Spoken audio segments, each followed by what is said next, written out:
on m'éreinte. On m'éreinte dans le musée des familles, moi qui chante les anciens magazines, et les rires charmants des jeunes filles qui le lisaient à l'ombre des charmilles. Une d'elles rêve, ses yeux bleus au ciel, le coude de son genou et la main au menton, songeait de ce cousin, vu dehors des corcelles, qui montait à cheval parfaitement, disait-on.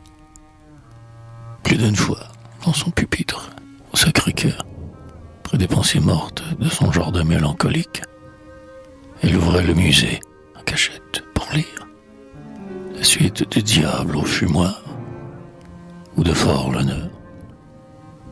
Mais, dans un numéro, à la 5e page, une illustration représentait un page qui, dans la longueur des jardins d'Espagne, parlait d'amour à une douce et longue dame. Et ce page ressemblait à ce cousin.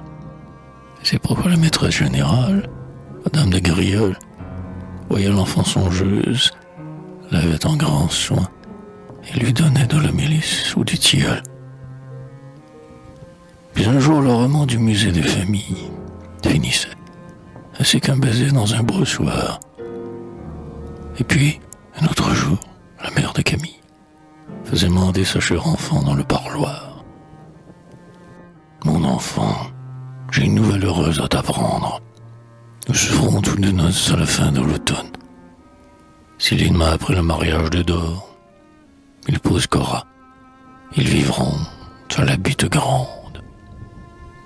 À propos, ajoutait la mère, ton cousin va s'absenter et a peur que Cora ne s'ennuie. Où as-tu laissé ce musée des familles qui t'intéressait tant, celui de 45? Alors l'enfant ne pouvait plus se retenir. Son sein gonflé de rage éclatait en sanglots. Et elle répondait, en hoquetant ces mots. L'année 45. Mets-le dans mon pupitre.